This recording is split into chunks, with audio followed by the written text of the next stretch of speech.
report. Hanging at the fish report. Hanging at the fish report. Hanging at the fish report. For your latest news in high school sports, tune in to the fish report. Don't need no bed, don't need no pull. When you tune in to the fish report. Hanging at the fish report. Hanging at the fish report. You got Craig and TK and Heather D. Tune in at the fish report. Coming to you live from Studio F in Russia, Ohio. It's the Fish Report Live Show with your hosts, Craig Fissinger and Ken Francis. Tune in to the fish report. Good morning, everyone. Welcome to another Fish Report Live. Thanks for waking up with us. I'm Craig Fissinger. That is Ken Francis. We're your host.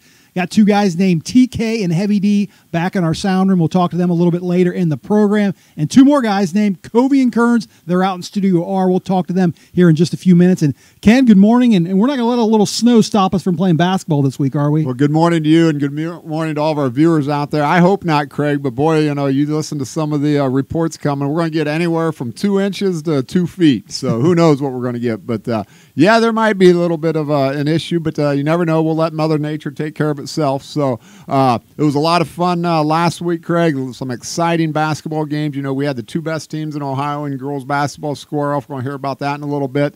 The Shelby County League, the CCC, and the MAC, all the leagues are starting to take shape, and really looking forward to talking to our big interview tonight, Craig, and that's the head coach of the Russia Raiders boys basketball team, Craig, and that's Coach Dave Borchers. He's got his team playing very well this year, Craig. They're sitting at 8-3, 4-2 in the tough Shelby County League this year. He's got some big games coming up, including Friday night against the Fort Loramie Redskins. So really looking forward to talking to Coach Borchers and hear what he has to say about the Russia Raiders. Yeah, he was a longtime assistant or the longtime JV coach at Russia, and now he has that head role as the varsity coach, and we're going to find out tonight if there's any difference between being a varsity coach and a JV coach, and I'm sure he'll have an answer for that. But let's talk about the Shelby County Athletic League, in particular the Anna Rockets. And I just saw the new state poll came out earlier this week, week 2 for the boys, and the Anna Rockets in D3 have moved up to number 4. They still haven't been beat yet. Ken, I see you got the regular season schedule sitting there in front of you. Can anybody beat them in the regular season? More particularly, can anybody in the Shelby County Athletic League beat them? Well, Craig, they're a very good basketball team, Craig. They're undefeated for a good reason, and that's because they're a good team. They're fast, they're quick. They got some very good athletes on that team, Craig. They really can run about 5 guards at you, anywhere from 6 feet tall to 6'5". They're all over the floor. But can anybody beat them? Absolutely. The Shelby County League is very tough this year, like I've mentioned, from top to bottom. They got 2 tough games left with Russia. They got to play Jackson Center yet. They got to play Fort Loramie yet. So and Bockens, who's playing very well. So they're a very good team. Yes, can anybody beat them? Absolutely. When you play that double round robin like they do in the Shelby County League, teams get to know each other very well. There's a lot less secrets out there, and we'll see what happens. But that's why they play 12 games, and but they got a 2-game lead right now. They're definitely going to be tough to catch in the league standings, but it's very possible. Well, I don't know if they're going to get beat as well. Anything can happen, but I do know that Coach Nate Barhorst over there, I'm sure he's reminding his guys it's all about the next game. It's all about the next game, and they're focusing on that next game. Well, we saw the standings there just a moment ago, and we saw the schedule coming up for this Friday, assuming we'll play all those games. I hope we will, but I saw that Russia game this time, Russia hosting Loramie. Didn't we just have this matchup here not too long ago? Just did, Craig, last week on Tuesday, I think it was, and Loramie came away with a hard-fought double overtime victory over the Russia Raiders. It was at Fort Loramie. It was a typical Russia-Loramie grudge match there, and there was just every possession meant a lot, and we'll see what happens. A lot of teams, or both teams, shared a lot of things in that game. They went all out out after it. And, both teams coincidentally may have to develop some type of a different game plan this time because, if they do the same thing they did last time, assuming that the other team learned something. So who knows? We'll see what happens Friday night. It's homecoming. I expect a packed house at Rushie's Claracinovo Gymnasium, and it'll be a fun one. Yeah, one note on that, they actually moved the homecoming dance from Saturday, which is traditionally on Saturday. They moved it up to Friday because of the weather. So we'll find out from Coach Borchers if that's going to have any effect on maybe his team. We'll find that out. And one other note, actually, Bokkens had the night off from league play. They had a Saturday game scheduled against Ridgemont. I noticed that they did move that up to Friday, planning for that weather, I guess. So, all right, well, let's talk a little girls basketball, and for that, we'll go out to Studio R, check in with Covey and Kearns. Guys, good morning. And we were talking about the boys' state poll in here. I noticed on the girls' state poll, when that came out earlier this week, there's a little flip-flop between the 1 and 2 teams in Division 4. Yeah, a little musical chairs, so to speak, between the Redskins and the Wildcats. Great game there Saturday in Laramie. Came out with a thrilling overtime victory there for the Redskins, like I predicted last week. I think I'm the only one who got that last week, so I'm just going to brag myself up a little bit. But, yeah, great game played by Laramie. Not surprised they won. I've saw some fans that said Minster's no doubt the favorite here, but Laramie's here. They're a really good team. Obviously, I think we said it tons of times. They're going to be the 2 teams to meet in the finals. Minster committed some mistakes down the end that really hurt them. And one thing I really think that the Wildcats are going to want to focus on there is their depth. Their 1 through 4 is really solid, but after that, we need to see what Minster has behind that. And your depth, I think, really shows come tournament time. So you're going to have to see some of Coach Wiss's players really step up here. And Coach Wiss is no stranger to winning. Has 4 state titles in all sports as head coach, 3 in baseball, 1 in basketball last year. So he's no stranger to winning, and neither is Carlos Siegel. So it was a very good matchup Saturday, and hopefully it's just a little foreshadowing of things to come. Yeah, the foreshadow is absolutely right. No doubt these teams will probably meet up in the regional final. And the depth thing you said right there was a very good point. Courtney Pranger got 2 early fouls, and Ivy Wolf, I believe, had 2 early fouls as well. Ivy Wolf actually fouled out in the first overtime, I believe. And after that, Minster just kind of looked hesitant on offense. They didn't really have a solid leader out there. She's been their point guard for the past 2 years, starting as a freshman last year and now a sophomore. After that, they just kind of lacked their confidence in their shot, and Laramie kind of ran away with it. But like you said with the depth, once Courtney Pranger came off the floor, their bench came in. They couldn't really find much to score, I think. Laramie had maybe an 8-point lead at half, but then once those solid 4, like you said, came back into the game, they tied it up, kept it close, obviously pushed it to double overtime. But once Ivy Wolf came out of the game, the depth came into effect for Minster and obviously came out to hurt him in the end and lose the game for him. Yeah, and another great game that happened in the CCC over last week was Tri-Village versus Covington. The top 2 teams in that league there. The Patriots came up victorious. They just got a great arsenal over there. Tons of great players. They're also a young team. They beat a solid Covington team, and Covington rebounded a couple nights ago and beat Rushi in a good solid 49-38 win there. It was an all-around effort there. Sammy Whiteman 21 points. Machina Girl had 10 points as well. So this was a very balanced effort for the Buccaneers. You see they're sitting with a combined record of 27-3. So that top end of the CCC basketball just really strong right now, and have a great shot at a good tournament run. Yeah, Covington, like losing to Tri-Village, it probably meant the CCC championship for them. Although that's kind of like a blemish on them, I really wouldn't say that defies their season. They're a great team led by Sammy Whiteman, like he said. Tri-Village played a great game.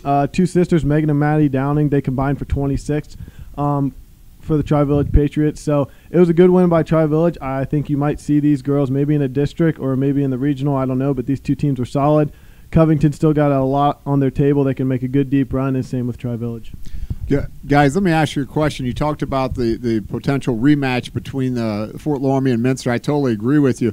But Coach Siegel can kind of control if she can say, okay, I want to play Minster in the regional semifinals or in the finals. She's going to have to play them one time or the other.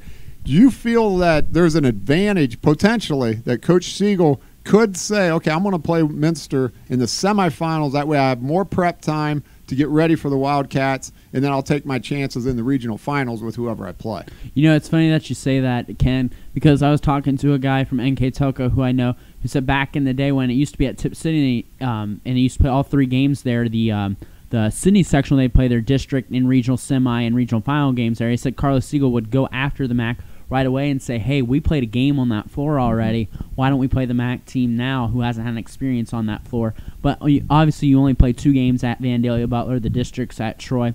It could be a good thing to go after them right away, but I don't think that's ideal and logical. I think Laramie can really choose. I think if I had to guess, it would be a Laramie-Covington, maybe same as last year, where they get matched up with either Covington or Tri-Village. I'd actually say it'd probably be Tri-Village. I think Tri-Village will go away, even though that's still a couple weeks away. See the seeding there. Tri-Village most likely get the 1, Covington the 2, and even at Covington at the 2 could run into a good Russia team in the district or even a Mechanicsburg team. But I would wait until the regional finals, and Minster's really got to start bouncing back. Come tonight, they play a solid Marion team who I called their game the other night against Anna, and Marion had a really good ball game against a good Anna team, a really good sound defensive effort, just not quite there on the offense end. Yeah, like Kobe said, I'd be really surprised if Coach Carla Siegel jumped after Minster. I think they're just going to wait till the regional final, kind of let the anticipation and the intensity be all right there for the girls to just throw the ball up and go after it. Guys, I got a question. We got just a couple minutes here, and Kearns, I know you talked about the Tri-Village Covington game being for possibly the CCC championship. Now, both those teams still have to play the number 3 team in the conference there in Miami East. I want to know from the 3 conferences that we spent a lot of time on, the CCC, the MAC, and the SCL, which one of those, you got Tri-Village at 7-0 and Covington at 7-1. In the MAC, you got Versailles and Minster, both undefeated right now. Versailles at 5-0, Minster at 4-0. They still have to play here at the end of January against each other. And then you got Laramie at 7-0 and Anna at 6-1. They still have to play yet too. Which one of those games or which one of those conferences do you feel like possibly that number 2 team, the Anna, the Minster, or the Covington, might take over that? Who do you think wins those conferences? I guess. Really, Craig, I have a hard time really picking any of them. I'm kind of going to go here and throw you a little bit of a loop here. I have a hard time really picking any of them. I think Tri-Village really controls their own destiny. I feel like they will beat Miami East. They will cruise that undefeated record there in the CCC. If I really had to pick one, it would be Versailles. Just with the experience on the inside there, they've been to state the past couple years. Jackie Stonebreaker is a fantastic coach, but I think that it's still Minster's crown to lose there. And I'll have to, and Versailles is still a great ball team. Don't get me wrong. But I'll have to see the Tigers beat Minster to believe it. I think they lost a lot of senior leadership here from last year, but I still think they're poised for a great Division III run, along with Anna and West Liberty. Salem will be in that region as well. And Anna played Laramie great the first time, but it's still Laramie's league to lose here. Coach Maurer has done just a fantastic job. I mean, there's not enough that you can say about the great job he's done at Anna this year. I think there'll be certainly a mixture for a regional title team this year. But I can't see them beating Laramie, even though they had a great blueprint. That first game really slowed down that ball game and got Laramie a little bit out of their normal way, so to speak.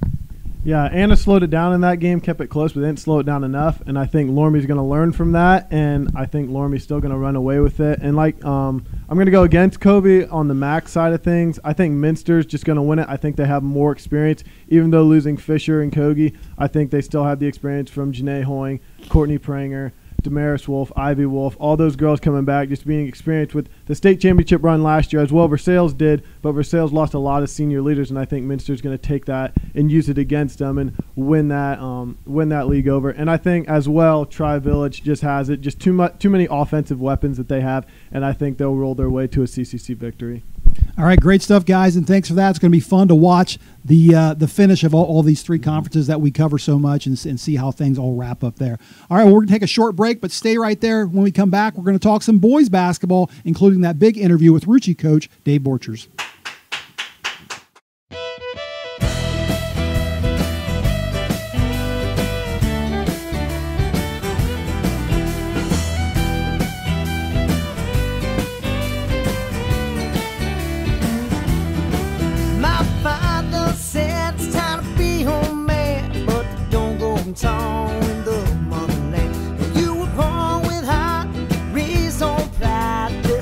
Go wrong through your bloodline.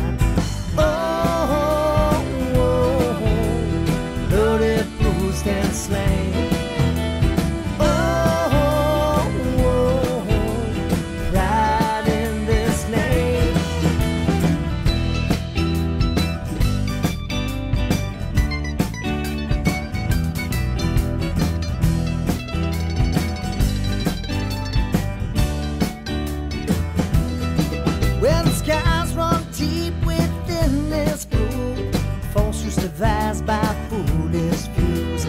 Religious divide among those may create civil war on my family. Oh, blood and bruised and slain. Oh, pride in this name.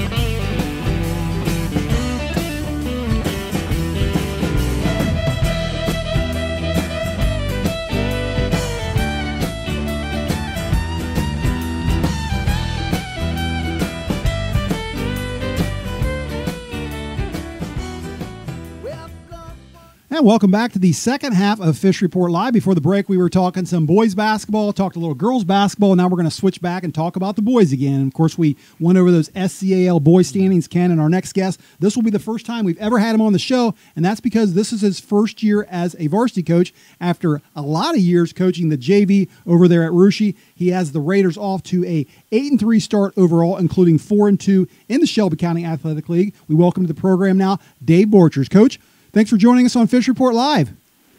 Oh, thanks for having me, Craig. Well, listen, you're at the halfway point of the season officially. You got 11 games into your overall schedule, including you got 6 league games down with 6 to go. You picked up a really big win last Friday, Coach, against a Jackson Center team that actually beat you in the first round. How important was that win for your program? It was a good win, and any win in our league is, but we held our poise well in a tight game. We made all of our free throws in the fourth quarter and the overtime, and it was a combined 10 for 10 from the line. We had 12 fewer turnovers than the previous game, and we got after it well, especially in the second half, and we played to win and not just hope for a win. Well, you know, Coach, myself and Kobe were fortunate enough to call that game, and the game prior to that, of course, was at Fort Laramie. And, you know, we commented on air how much fun it is to play in those small Shelby County gyms. Nothing against Fort Laramie, and they got a beautiful facility over there, but just that the excitement of being in that small gym. And of course, it was a great game between you and Jackson Center, and you got to love coaching in small gyms like that, I would think. I do, and our gym is one of those too, and I've heard that from other coaches, other fans, how loud and kind of how much it can be an advantage for the home team in a small, tight situation like that, where the crowd's right on top of the court, and it gets loud and gets the players going. That's for sure. Well, Coach, I'm going to call this a senior-loaded team, and that's because 6 of your top 8 players that you seem to rotate in on a regular basis are all seniors. For our viewers out there that aren't familiar with the Raiders, can you tell us who your seniors are? Well, sure. We have a post-heavy senior class. 4 of the 6 seniors play in the post position, and they all get after it. Daniel Kearns is a 3-year starter who's long and versatile. Jordan York is a strong post player. He presents matchup problems, I think, with his ability to play the guard position, too. Will Sherman is another post player. He's a smart player. Plays with great anticipation skills, and he's been doing very well lately. Michael York is a physical inside presence for us in the post. He wears people down in there. So that's 4 of our post players. We have some guards. Carter Francis, good shooting ability, shows flashes of great offensive rebounding capabilities. Evan Monier, physical guard. He can rebound, he defends, he scores, just does some of everything. So yeah, it's a solid senior class we have. Coach, good morning. Ken Francis here. Appreciate you getting up early and joining us on the show. Let's talk a little bit about the rest of you. You kind of run an 8-man rotation, and the other 2 guys that play a lot are the Dayport boys, is what I like to refer to them as. But Mason and Adam Dayport, they 2 special kids for you. Tell us a little bit about them too as well. Sure. I like both of them a lot. Mason is so quick. I like how he pushes the ball up the floor, and he puts us at an advantage the way he gets the ball up the floor quickly, whether it's passing it or weaving in and out of some people and getting some people some nice looks. So Mason's a good shooter. He's leading us in assists. Adam is also really athletic. And he's the kind of kid that just leaves it all out on the floor, whether it's throwing charges, attacking the basket, diving for loose balls, whatever. Those two, they meld very well with our seniors. So it's a nice 8-man rotation we've been working. Coach, let's talk about your game tomorrow night. You got a rematch with Coach Britton and the Fort Laramie Redskins. If that's not big enough, it's also homecoming Friday night at Rushie's Claire C. Naveau Gymnasium. It's going to be a full house. Like I said, a rematch, a game you lost the week before in double overtime to the Redskins. What's it going to take this week for the Raiders to improve upon to get out of there with a win on Friday night? Well, we're all looking forward to it, and maybe without getting into anything too specific, we have some things we need to work on that we recognize from that game that we have been working on, and so like I said, we're looking forward to getting after it with Fort Laramie. We need to maybe not give them so many more possessions than we get. What I mean by that, I guess the difference in offensive rebounds last game and the difference in turnovers amounted to maybe 12 more possessions for them than we got. Mm-hmm. So that's a lot. 12 extra possessions, that would mean a lot to any team. So I guess some keys for us is obviously we want to take care of the ball better than we did. We need to rebound better. We need to execute on defense better. So those are some of the things we've been working on this week. Coach, let's talk about the long journey you've had. You coached JV basketball for the Rushi Raiders. You coached JV under longtime coach Paul Bremagen at Rushi, Spencer Catania at Rushi. You were phenomenal at the JV level. And I don't know how many wins you amassed during that time, but you're probably one of the winningest JV coaches of all time in Ohio. And congratulations on all that success. And then this year you took a step up to the varsity program. What changes have you had or adjustments have you had to make, or is it very similar to coaching the JV team? Well, I'd say it's one adjustment is the time commitment, just to staying on top of a lot of peripheral things, a lot of everything that needs attended to. Just whatever goes along with being in charge of anything, I guess. There's always a lot of details to take care of. The parts that I love, the parts I'm passionate about, the relationships with the players, practices, games, that's all pretty similar. I mean, the crowd's louder and stuff like that, but there's just a lot of other things that go along with being a head coach that I notice a difference in. And thankfully, we've got a great coaching staff here at Rushi. Spencer Catania has been a big help in many areas for me. And Adam York and Kyle Schaefer, Phil Plyman, Austin Tebby, they're all doing a great job with their teams and helping me out in any way they can. So it's been a good transition for me. And, Coach, listen, we got one more question before we let you go, but I told you a little earlier that me and Covey were fortunate enough to call your game there at Jackson Center last week. And, we spent a lot of time in the press box, and one guy that's always up there with us is your son, Zeb. He's your videographer up there, and, I've seen him actually play some basketball for Rushi. He plays at some of the younger levels there, and I know he's a very good basketball player, and I know he's got a future with Raider basketball. But listen, if I ever get sick of Covey, and he can get on my nerves every once in a while, I'm just wondering what the chance is. Maybe I could kick Covey out and maybe put the headset on Zeb and have him do some color for me. Or do I need to ask him about that? I'm sure Kobe can do most anything you ask him to, but I don't know how much actual color you're going to get out of Zeb. He'd probably just be sitting there with the headset on, smiling big enough to eat a banana sideways about what you get out of him. Well, listen, Coach, I know you're busy. You're doing a great job with the Raider program. You're putting a lot of time into it. Appreciate all the good values you're teaching these young kids along the way as well. So that's what it's all about. You're doing a terrific job, and keep it up, and wish you the best of luck tomorrow night. Okay, well, thanks a lot, Craig and Ken. I appreciate the interview. Thanks, Coach. Thanks, Coach. All right, that was the head coach of the Russia Raiders, Dave Borchers. First time we've had him on this show. Again, he's been coaching for a lot of years, but we get the varsity coaches on here, and so hopefully it's the first of many interviews. Yeah, I hope so too. And like I said, Dave's great. Coach Borchers is a great guy. You want to talk about a guy that's going to teach good values to these young men and teach them some lifelong lessons. That's what Coach Borchers is definitely doing with the program, and I think he will continue to do so. Absolutely. All right, well, let's go back to the sound room and check in with TK and Heavy D. Good morning, guys. Morning. Well, what do you got, TK? I know we're always excited for your SCAL Star of the Week.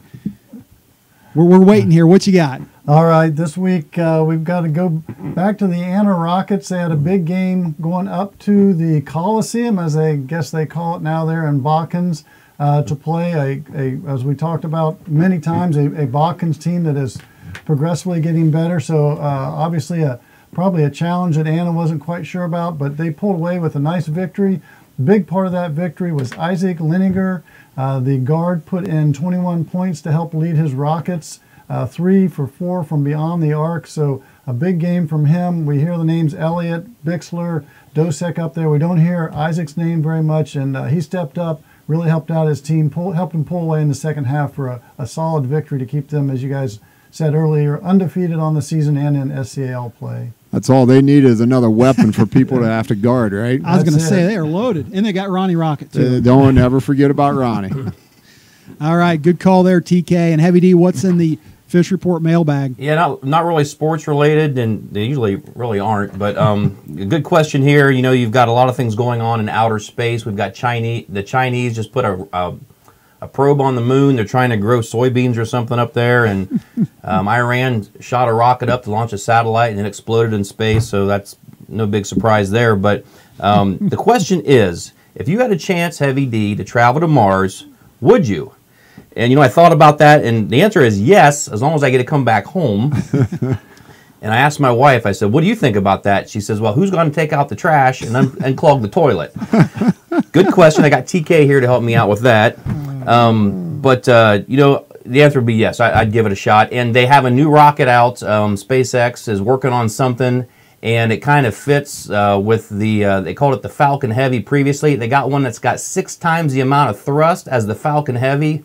The big boy on the far right is called the Super Heavy. So Heavy D riding the Super Heavy to outer space. Does Elon Musk got anything to do with this? He's got it all to do with it. He's the man. That's what good. I know. That's good stuff there, Heavy. I do got one more question here. We got just a minute here, and I saw a picture a little earlier when we were talking to Coach Borchers, and it looked like you and TK maybe back in the day. It was a picture of on the floor. There it is right there. Yeah, that to me looked like you and TK. But that's not.